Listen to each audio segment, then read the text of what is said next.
I've always said that the E100 is the #1 tech tree line you should go down if you're trying to learn how to side scrape and angle your armor in World of Tanks. And with the recent buffs to the E100, it has now become even easier to recommend. So whether you're brand new to the game or a veteran, this will be a full tank guide on the E100, going through everything you need to know about this tank so you can perform as good as you possibly can. First things first, the guns. And yes, I do mean plural. You have the 150 caliber gun, which in my opinion is the more fun out of the two, but is a little bit more risky because higher reload time and it's a little bit more derpy in general. But then you have the 128, which is the more safe bet if you do want to be going for Mark of Excellence and stuff like that. Then yeah, I'd recommend you use this gun because it is more reliable. The 128 in question does have 530 alpha with 255 standard pen and 311 APCR as its premium pen. It has 670 alpha for the HE, which is actually quite nice. It's a big boost from the 530. But the penetration is about average of what you expect with 65. DPM is very good, and once you whack on all your equipment, your consumables, that then goes up to well over 3k, and it's very, very nice to play with. The dispersion, on the other hand, is 0.37, which is not really atrocious, but it's not very, very good either. Somewhere in the middle, because considering once you get equipment, consumables, everything starts going down again, you can get this to an okay situation. The aim time at 2.5 seconds, again, is neither atrocious or good. It sits in the middle. The 150 caliber, on the other hand, does have 750 alpha. However, you lack the standard pen. As you can see, 255 was on the small gun, where now we only have 246. Previously, this did actually have the exact same standard penetration with 246 on the big gun and 246 on the small gun, but then they buffed the small gun to give it 255. However, what you lack with the standard pen on this big gun, you make up for with the premium round. This is 334mm of heat pen. With 750 alpha, yes, it's very, very nice indeed. What's also really nice is the HE rounds. 950 alpha with 85 penetration, meaning that you can just go and bully some light tanks if they do come close enough to you. Or you could snipe them as well. I mean, they won't like that either. Please do not snipe in an E100 at the back of the map hitting a light tank just because I said this in a video. Thank you. The DPM, however, is a bit of a downside. Yes, it only has 2,200. However, it's not absolutely awful, especially considering you do get the big 750 alpha on this gun. And dispersion-wise, honestly, not that much worse than the small gun. If you consider you're getting quite a big alpha damage boost for not that much more dispersion loss, this isn't too bad. It's definitely not going to win any awards for the accuracy, but it's not catastrophic. And the aim time, again, considering that you compare it to the small gun, the aim time is really not that much different. 2.7 versus 2.5. Just quickly following on from the guns that we've just been talking about, the dispersion factors are exactly the same for both of the guns, meaning that the amount of bloom that you are going to get for each one is exactly the same. So for moving and also the tank traverse, it is both 0.21, and then for the turret traverse, it is 0.10, which is the main one that you actually want to watch out for when you are playing heavy tanks especially. Because this is the one that you're going to be using the most, not so much the moving and tank traverse. But with 0.10, this is more than good enough to forgo stab in my opinion, and while I was playing the tank, I didn't use stab at all. For some of you, you will want to use stab and that's absolutely fine, but you could get rid of it if you didn't want it. One other thing that I do want to mention about the guns is that they have 50 ammo capacity for the big gun and then 72 for the small gun.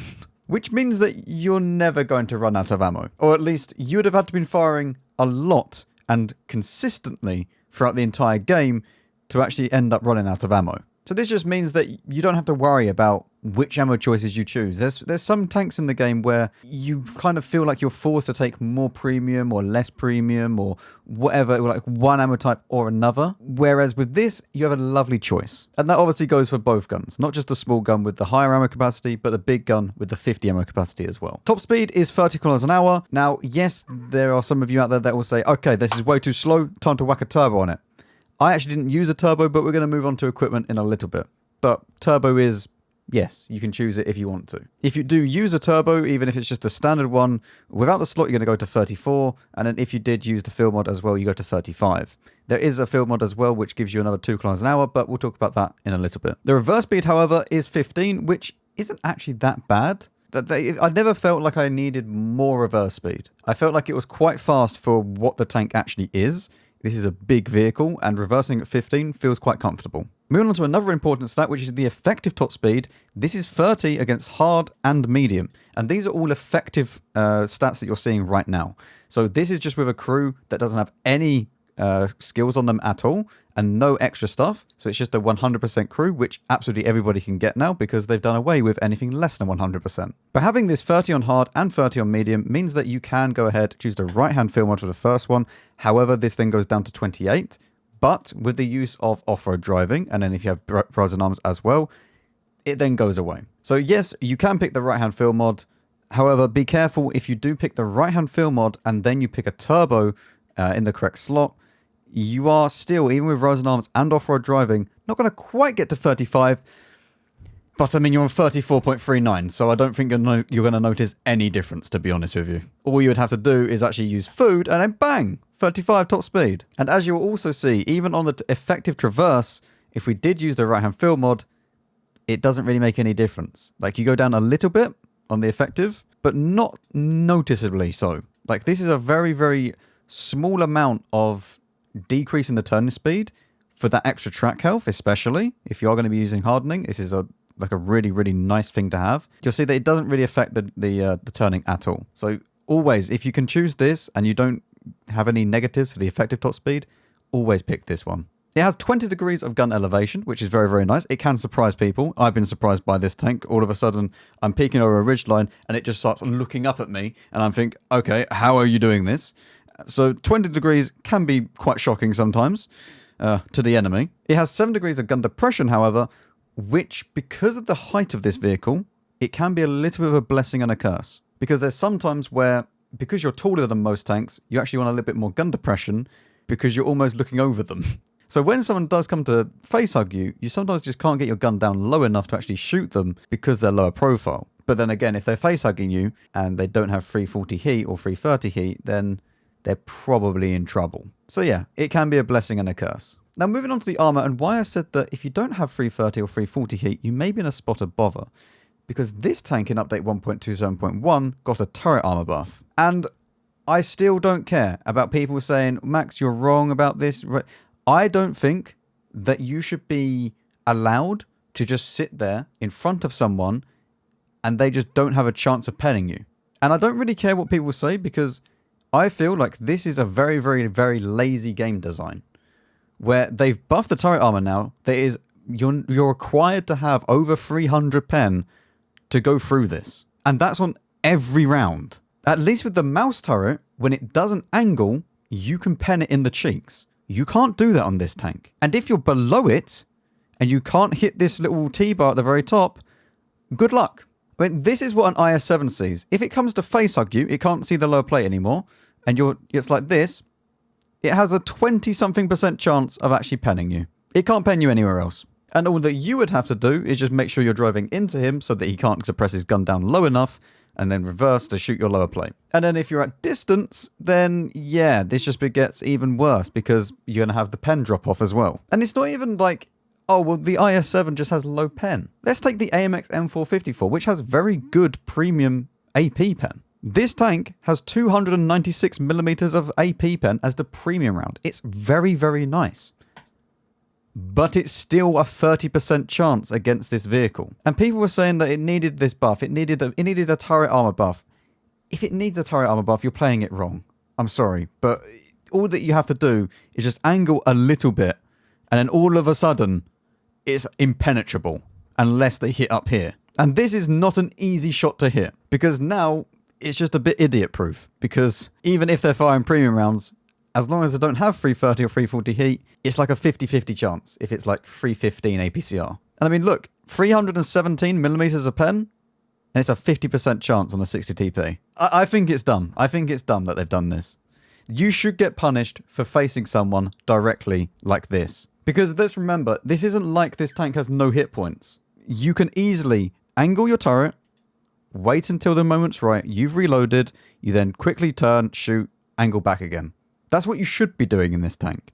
But right now, you can just look at them and they'll probably bounce. But what does the Jagdpanzer E100 think about the E100? Jagdpanzer no care. So yes, armor-wise, this is very, very good. And if you want to side scrape, it's even better. Because this is just so good at side scraping. You go around about this little angle here. If they're firing heat, then yes, obviously this is a problem. But this side armor profile is glorious. Ignore that it says 180. It's an auto ricochet into there. I believe it's because it pens the side skirts and then it ricochets onto the hull. So just, yeah, ignore that. This is very, very nice. You need to be careful about one thing though. That is if it bounces. Because when it bounces, you can actually overmatch this, and it's only 30 millimeters thick, which means that anything greater than a 90 millimeter caliber gun will overmatch you. So if you're rocking backwards and forwards in this tank and you rock a little bit too much, then yes, you can get shot underneath this. The exact same thing can be said for the upper hull armor. Anything over a 120 caliber gun will be able to go and overmatch your engine deck and the upper hull. Although you would need to go and be able to see the upper hull, which is quite rare for most vehicles. But to side scrape in this tank, it is just beautiful. Like if we just block off this side, that is all that you would see. And yes, let's say that you're going to fire heat, which is its own heat against it, as you can see. Which this is why I like the bigger gun on the E100, because of the heat pen. You can reliably, well, it's 60% chance, but you can semi-reliably go through another E100. And then all that this E100 has to do when it is trying to side scrape is just angle a little bit, and then bang. If they hit here, then GG, whatever. And if they hit this tiny pixel, then it's very, very GG. But this is quite a small shot to hit, and most people will go for up here or try and just pen this still. There is a pen in the gun, just like with the mouse, but it's rare that people go and hit this. Now, moving on to the rest of the stats, it has 2,700 health by default. If you did go ahead and get all the field mods, that then goes up to 2,840.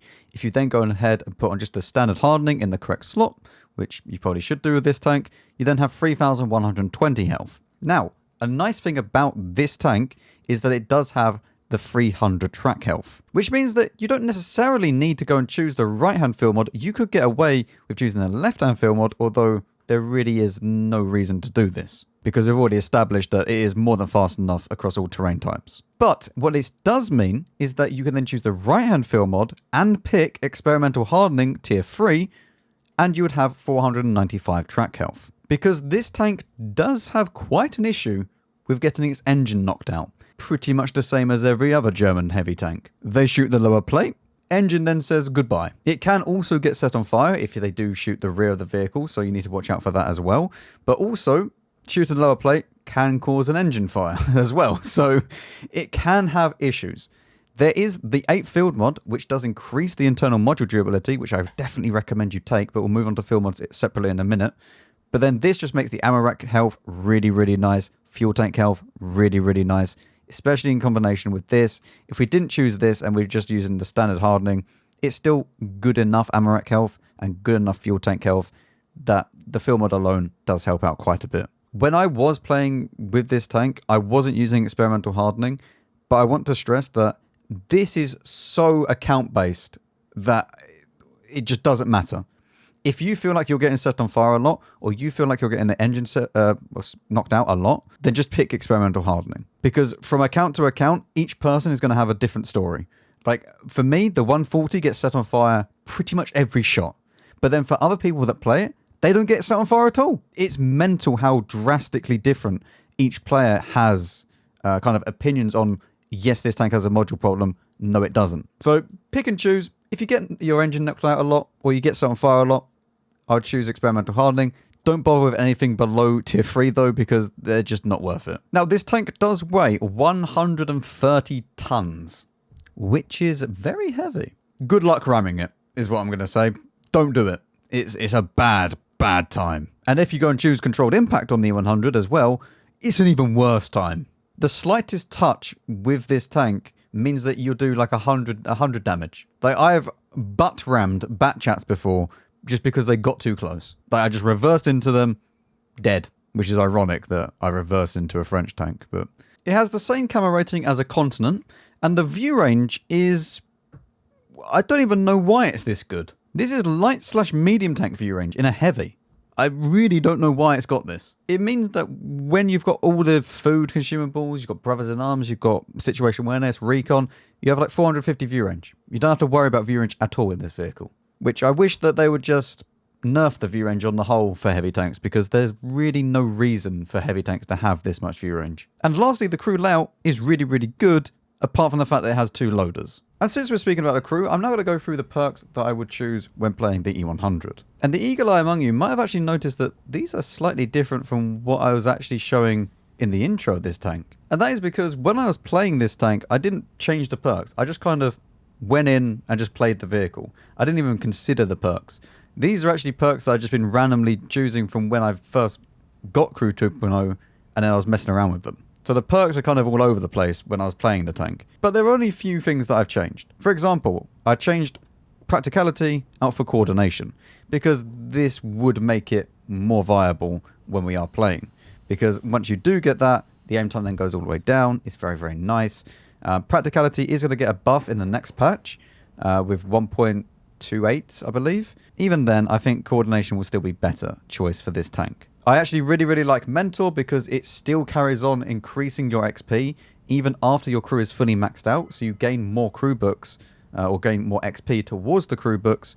So yes, if you're wondering, it does work like that. It's also just a nice perk to have for when people do get knocked out in your tank. So I quite like Mentor overall. However, next patch, maybe that's getting replaced by practicality, considering that this is getting quite a substantial buff. I believe this is going to like 30% rather than 10. Actually, I've just read the post. This is going up to 15%, but you can get to 30% overall if you do have a directive. So maybe it gets changed, who knows. For the gunner, pretty self-explanatory. You want to have Brothers in Arms repairs, obviously.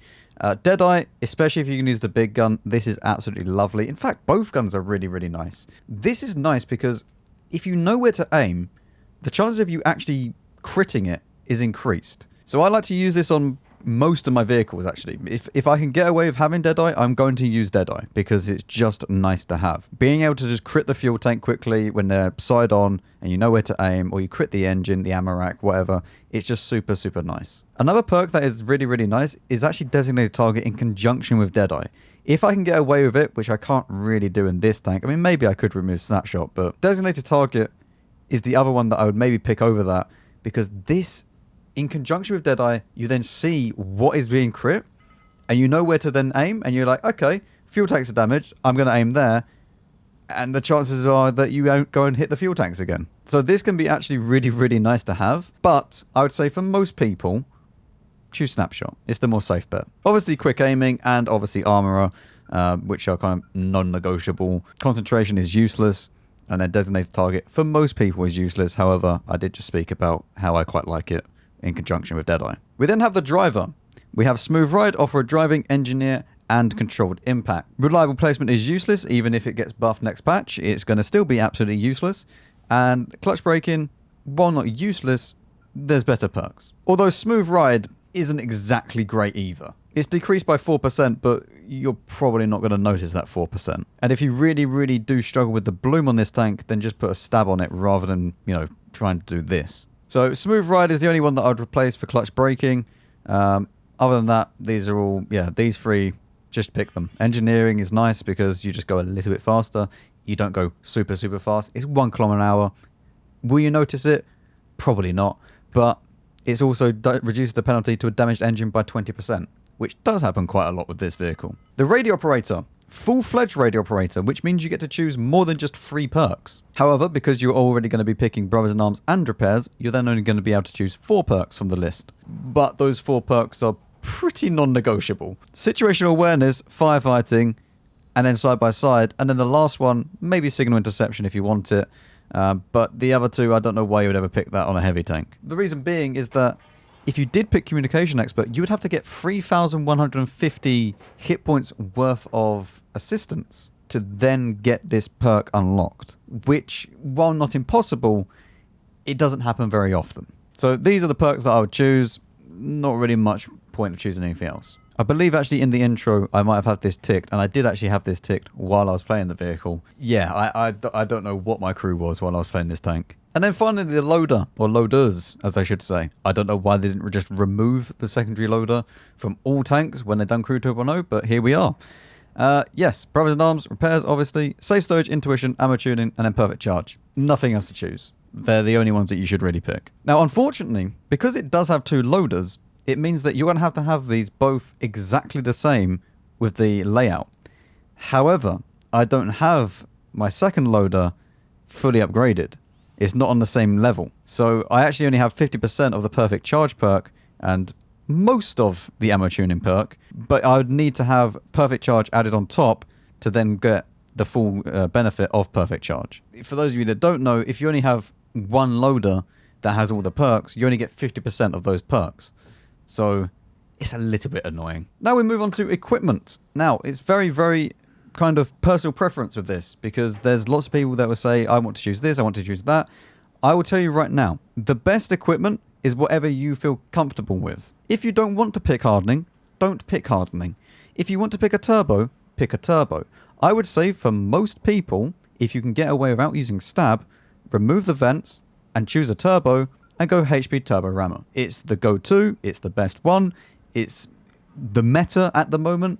If you can pick it and you're happy playing with it, use it. Obviously, this can be substituted for experimental turbo, because experimental turbo can be substituted for any turbo in the game on any tank. There's no real benefit of not having the experimental turbo. Even with a Bond turbo, you just go a bit faster, but at least with the experimental one, your bloom then goes down to a little bit more than what you would without a turbo. If you want full details for what I'm going on about, there'll be a link in the description for the gun handling video that I made, where I go through all the different gun handling and how it actually implements into the game. So for most people, HP turbo rammer. For me, I didn't really care about the turbo. I just let it be slow, I played to its strengths, and it worked out very, very well.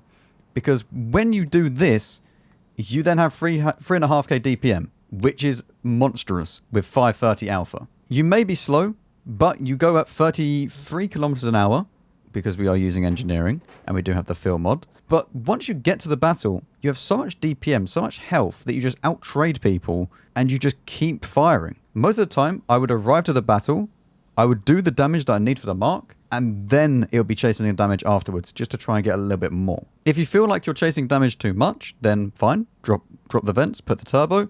Or if you really, really don't like the gun, then yes, drop the vents and put the stab. It will help you out a lot. And if you really, really don't like the speed of the tank, then okay, pick a turbo and then go for turbo rammer stab. What I would not do, however, because I don't really think it makes sense, is drop the stab and then go for vents and go for turbo rammer vents, because the hardening will give you way more than the vents would in this tank. The track health, the extra HP, it's just so much nicer to be able to play with, especially considering you are such a brawling tank that you need that extra track health to not get tracked in the first shot. That is crucial. So while I don't really agree with this, you could, however, go for this, or even this, and they'll probably be okay. And obviously, as we've already mentioned, you could change this hardening for experimental hardening if you were so inclined as well. But for when I was playing the tank, this is what I was playing with. Now for the secondary loadout, which is Prokhorovka only, this is not any other map. Optics, rammer, and vents.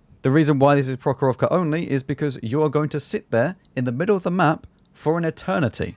You might as well have some form of view range so that you can maybe get some spotting along the way. It doesn't interfere with your ability to snipe because you're not going to be moving. So you might as well have the vents, and then you got the rammer still, and you got optics for if you do manage to get some spotting along the way. Yeah, this is only Prokhorovka. No other map I would choose this on. 99% of the time, it's this. And finally, for the field mods, we go for the right-hand side, as we've already mentioned. If you've been listening along so far, we've already talked about how this impacts the track health and how it's absolutely fine. We then have the left-hand side, where we can choose the improved aiming. We then have the right-hand side, which is just giving us some more view range for free, basically. For number 7, we then have the padding removal, which is going to give us that 2 km/h to top speed. And then for the last one, number 8, we have the internal module durability and also plus 5% to the repair speed. So this last one, very important. This one is quite important again, but it's not like you're going to notice a massive amount. Definitely don't pick this side, because then you're just going to be way too slow. It is now time to go and play some games. I'm going to play one game with each of the guns. This is going to be live, so let's hope that they're somewhat good games. Okay, so you join me with the small gun on Erlenberg Assault. We are defending, which is very, very nice, actually. It means that we don't really have to do much. We can just go get hull down, play the position, and deal with the damage as and when we can. We're obviously going to go and try and get towards this area over here, which is going to be E7, E6, 7. That would be the best position for us to go to. WT, I think, is trying to cross. I'm not sure. But yeah, I'll see you when I get there. Okay, so, oh, Mr. T95 is here. Our WT friend is actually coming with us, which is a bit of a rarity. The T95 just fired. I don't really have shots on him, but I can put one into the Malshin there. T30 there is trying to shoot. I'm going to load APCR here for this guy. One into his cupola there, which is very, very nice. We need to be careful of the T30 to the left. Don't want to overexpose and then get shot by him. So that's just something to watch out for. We're already 2 shots of damage. 1000 damage done. Lovely. Manticore is here. I would like to actually push forwards, but I'm scared of this T30. I don't know whether or not we'll get shot there. I don't think we will. There's a Leo at the back as well. That's okay, this is very, very much not good. We need some vision before we can actually do anything right now. Ugh, painful. We have to just sit here and wait. I don't want to take 700 trying to cross this for literally nothing in return.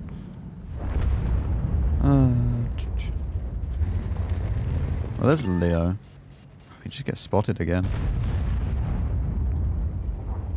I want to see if I can go down this way. I might be able to. I can then go and just rock up against this side and not drown, he says. We have an IS-7 though here, which is... Actually, wait, I can go this way. We don't even need to cross this. I can just go back this way. I don't think the T-30 can shoot me from here. I'm not entirely sure, to be honest. We'll soon find out. Hello, IS-7 friend. One into you. Good evening. Allow me to just side scrape against you now. Well, not a side scrape, just face hug you. Good luck. One into your cupola. I mean, unless he hits the T-bar, he's not penning. And I can just go and shoot his cupola every single time. It's not fun being an I-7, is it? Yeah. Yeah. Unfortunate, man. Unfortunate. Yeah. I know I was going to take a shot from this guy regardless of what I do here. One into him. 400 from him! 477. Unbelievable.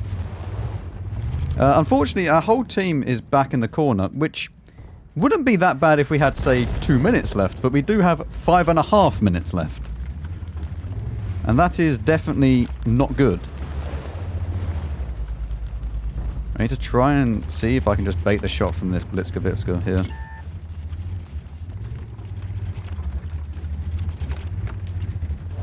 Just try and angle the turret as best as I can. I don't even know what I just spotted. Oh, the Leo. We're just stuck here. This is over.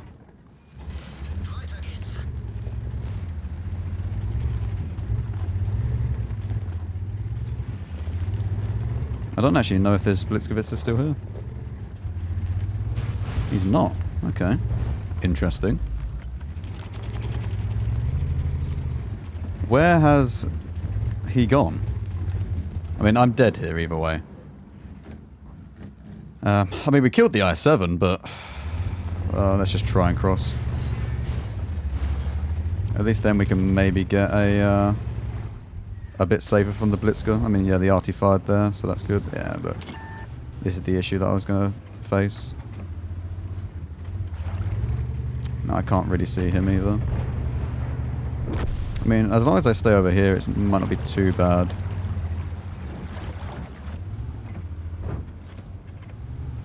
Nice. Okay, get him killed. I'm going to try and go back this way just to try and not die to the artillery, although I think that's going to be an impossible challenge. Has the Blisker run away? There's one artillery, there's two artillery. Okay, that's all good. Let's now back off a little bit more and go back to where we just were. Try and hide down behind here as well. T30 friend? I mean, I can't really run that way because the Manticore will spot me.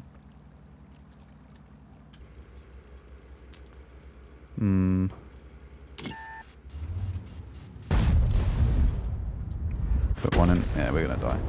I don't know. There wasn't really too much I could do in that situation. We done our best. We got 4.3 out of it, but there really wasn't much we could do. Like, our team from the start just kind of camped at the back, and yeah, okay, we now have 2.5 minutes, and we're in a pretty good position, so we should win overall. But there wasn't really much more that I can do in this game. So as I said, we done our job. We cleared out the city. We done as best as we can. Yeah, we won because it's assault. So all we had to do was just stay alive and not die. Even though my team did try to push forwards into them.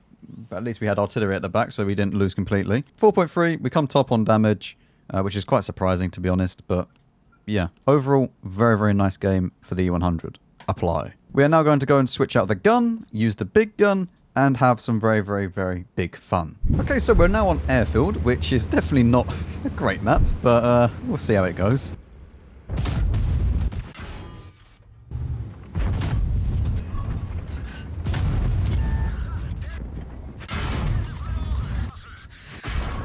Yeah, I'll kill you, but whatever. This is an awful game. We did actually hit the Leo. I thought that went way too hard to hit the Leo, but okay. I'll play another game, because that was just pathetic. Okay, well, we're now on Pilsen, which hopefully we can get a better game than last game, because Airfield is atrocious, and hopefully it's not a turbo game either. Or at least if it is, then we can actually get something out of the game, because that was actually horrendous. Oh, they're actually trying to shoot the cross as well. Let's aim as we cross. Hello. That was a lot closer than I thought it would have been. It's annoying that I've just been blocked for that, because I do want to cross this. But, yeah, okay. That's not going to happen, is it? And now we play the Hold Down Simulator. Who will be the first person to appear over here? There's the mouse. There is E100s. Type 5, Rinoceronte. They definitely have the worst lineup out of, you know, the two teams. We can actually see this if he does push. So there is potential to help this IS-7 out. There we go. One into him. Although, from our Erlenberg game, we know that the E100 absolutely adores IS-7s. The IS-7 doesn't adore E100s. Although that E100 doesn't have a camo, so, you know, expectations are low. Ah, 60 TP over peaking. What are you doing? I don't know whether I can shoot through this. I hope I can. The IS-7 just killed... Wait, no, the can opener killed that. Right? He didn't even take... Okay. It's best not to question these things. Lovely. It feels very, very satisfying playing this. Hello, friend! 1 second. A friend has emerged. He likes me. Look at him. He loves me.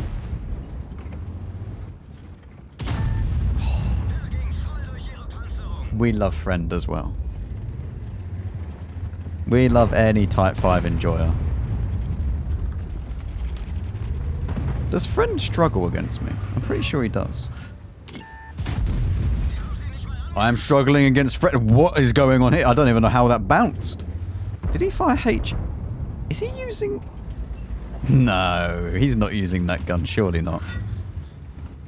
He wouldn't be using the derp gun. No? I might actually cross into this.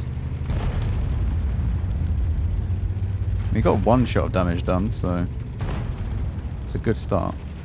I'm actually going to go around and see if we can... Oh, okay, no. Type 5 has moved. It's actually better now for me to push in. and cross this because the Type 5 has moved off. And I believe we're now just going to snowball this side of the map. The Type 5 has somehow lost all his hit points. I don't know where that's gone. Oh, the FV. Okay. Understandable. Yep. Yep. Hello, sir. Yep, I can take a shot from you. That's not an issue. I hate 60 TPs, though. There we go. I never want to rush a shot on the 60 TP. I can quite happily take more hits from him. Okay, well, I mean, I could take more hits from him, but he decided that he wanted just to die from someone else. Where is other 60 TP? I'm guessing around this corner in a second. Oh, he's not. Has he retreated off to the back? Nope. Maybe better to fire AP here, I'm not sure. Hello.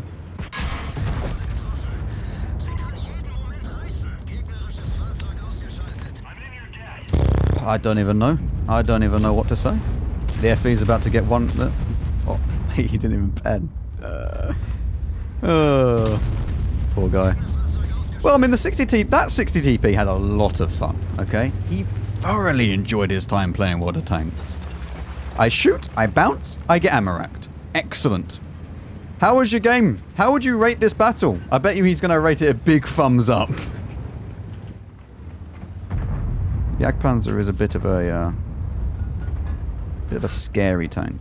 We don't like the Jagdpanzers too much. We like playing Jagdpanzer, but not against Jagdpanzer.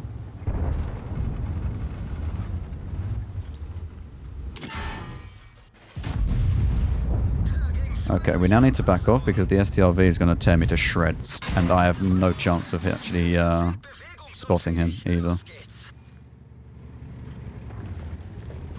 Although we can go back to AP rounds because obviously we can overmatch an STRV. I don't know whereabouts he is though. Like he's going to be back here.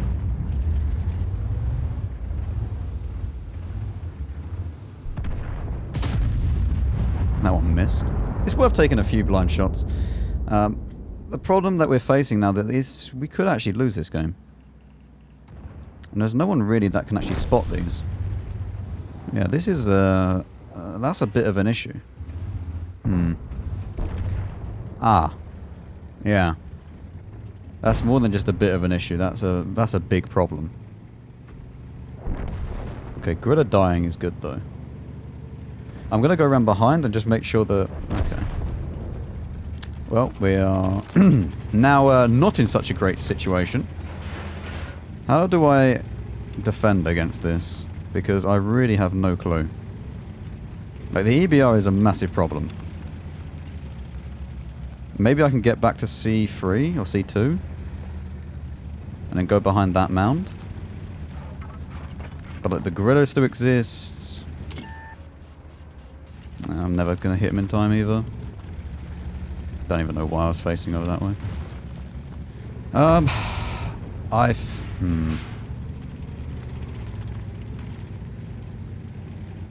have a choice. Do I go that way or this way? The Jagdpanzer could shoot me from this way, but...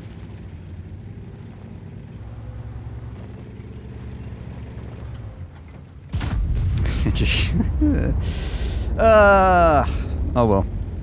It's fine. He actually penned it. I was not expecting that. Seriously? Whatever. This could have been so much more. It's so hard to dig them out of that corner if there's an STRV though. We had no one to actually spot them either. I don't actually know how I would have played this differently. Yeah, I don't know. I don't know how I would have played that differently. I don't think I can play that differently. My tank is too inflexible to really do anything differently. I can't spot what my team pushed into. My team all just died because they tried to go and spot it. Yeah, I don't really feel like there's any other way of doing it. We got robbed of one shot damage, but on the gorilla. But apart from that, that's it. Like, there wasn't really much more that we could have done. Still, it's a good game. It's just a shame that, you know, this could have been such a big game. Like, we could have probably got 10k out of this. So yes, the E100, this is just a fantastic tank. And the entire line is fantastic as well. Like, you start out with the Tiger, which slowly starts to teach you about side scraping in the vehicle. Like, as we can see here, you'll side scrape here. You learn it's a big boxy tank. You learn about side scraping. You then move up to the Tiger 2, which is probably one of the best tier 8s in the game, at least for tech tree. And then E75, again, the same kind of story. And then the E100 at the end. It's the cherry on top of a beautifully crafted line, to be honest with you. And no matter which gun you pick, there is something for everyone. And while I still stand by the fact that the 277 is a better tank for new players to the game because it is the be-all, go-anywhere style of tank, in the 277 we wouldn't have had the issue that we maybe encountered as much in regards to that last game. We could have actually moved around the map, gone towards our team, and actually got to a better position maybe, because it's just faster and more flexible.